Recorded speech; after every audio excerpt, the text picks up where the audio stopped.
Bom, o Benfica abriu negociação com o Flamengo, a informação do jornalista Vene Casagrande, para contratar o goleiro Hugo Souza. Olha que o Hugo esteve próximo de ir ao Vissel Kobe do Japão. O Flamengo já tinha aceitado a proposta do clube japonês, mas o Hugo travou a negociação alegando problemas familiares. Bom, a conversa está em andamento, não dá para comparar, né, o Vissel Kobe com o Benfica, e recentemente o goleiro alegou esses problemas aí familiares. O Flamengo, inclusive, já tinha aceitado a oferta de US$ 1.300.000 por 50% dos direitos. E aí, nessa informação do Vene Casagrande, é que o Hugo agora pode ir para Portugal. E segundo o jornal Record, de Portugal, o Hugo está muito, muito perto de se tornar aí o goleiro do Benfica. Ao que o Record apurou, as negociações com o Flamengo estão avançadas e o jogador deve assinar pelos encarnados.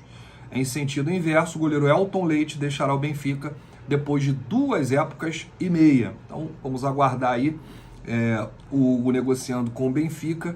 A proporção é muito maior, né? Nada contra o futebol japonês, mas o futebol português já entra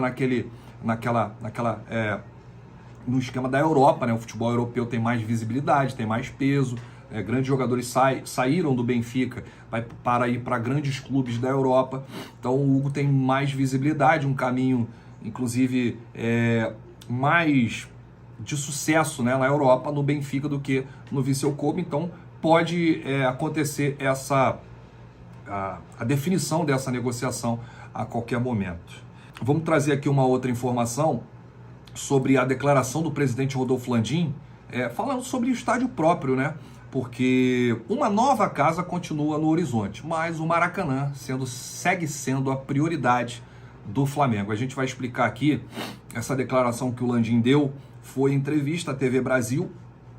O dirigente foi perguntado sobre a possibilidade de construir aí uma nova instalação e garantiu que o foco total está na nova licitação que será aberta pelo governo do estado do Rio. E aí o Landim disse: é um desafio muito grande tornar viável um projeto de novo estádio. A prioridade número 1, eu não escondo de ninguém, é a licitação do Maracanã. Estamos com o Fluminense, que é o nosso parceiro. O acordo que temos é com o Fluminense, de exclusividade entre os dois clubes. Isso na administração do estádio. Outra coisa é quem vai jogar no Maracanã. Questionado sobre as pretensões do Vasco também fazer parte dessa gestão do estádio, o Landim afirmou que não tem a intenção de aumentar a sociedade, hoje exclusivamente da dupla Fla-Flu, mas deixou as portas abertas do Maracanã para os outros rivais. E o Landim disse: o Vasco tem o seu estádio, mas a gente entende que o Vasco precisa do Maracanã em alguns jogos. Isso deve ser conversado, analisado em conjunto, planejado com análise de tabela. A gente não pode voltar para o passado com o Maracanã, com um gramado impraticável para o nível exigido hoje.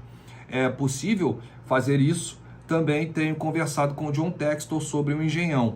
Podemos fazer um bem bolado com os estádios do Rio para atender todo mundo. Continua aí o presidente Rodolfo Landim, que falou sobre um possível setor popular em um novo estádio no futuro, né? Bem a longo prazo. Mesmo com o foco no Maracanã, o clube faz planos para uma nova casa no futuro. O presidente dividiu uma ideia de setor popular que ficará à disposição dos torcedores mais fiéis, ou seja, aqueles que forem a mais jogos. Esse grupo assíduo de sócios torcedores teria vantagens, entre elas a prioridade em ingressos mais baratos. O Landim falou, inclusive, da camisa 10, né, que o Gabigol pedia muito na aposentadoria do Diego Ribas. Pô, presidente, deixa eu jogar com a 10, deixa eu jogar com a 10. Ele chegou a dar uma não é cutucada, né? Agora nesse momento, gente, faltam palavras. Mas ele fez um alerta para o Gabigol e falou que não é só um número. Com a 10 traz mais responsabilidade, ele vai ter que se portar diferente, vai ter que ser um novo atleta, com mais experiência, com mais responsabilidade, enfim, dentro de campo. E aí o Gabigol parece que entendeu, né? Porque ao pisar no gramado do Maracanã pela primeira vez com a camisa 10, o Gabigol tomou uma atitude que deixou todos os torcedores do Flamengo presentes no estádio completamente alucinados, né? Estavam emocionados, essa é a palavra. Porque o jogador ele se ajoelhou no gramado do estádio e fez lá a sua prece, logo que ele pisou no gramado com a camisa 10. Marcado na história do Flamengo, com 2 títulos da Libertadores que ele decidiu, o Gabigol tem tudo aí para se tornar um dos maiores ídolos de todos os tempos do clube.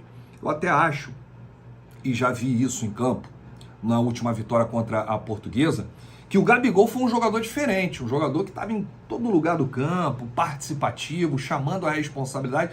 Parecia até que o Gabigol era o capitão da equipe.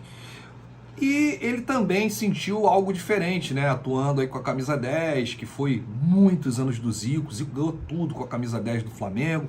Inclusive, o Zico teve essa resenha do Zico falando com o Gabigol, que ele podia usar a 10, perdão, e tudo mais. Então o Gabigol parece que encarnou esse espírito e eu acho que vai dar tudo certo, gente. Eu acho que vai ser o melhor ano do Flamengo. Eu acho que vai ser o melhor ano de Gabriel Barbosa, o Gabigol. Vai ser artilheiro como sempre, vai ser decisivo como sempre e o mais importante, vai ajudar o time do Flamengo como uma equipe, né? Dando seus passes, fazendo seus gols, as suas assistências, combatendo dentro de campo.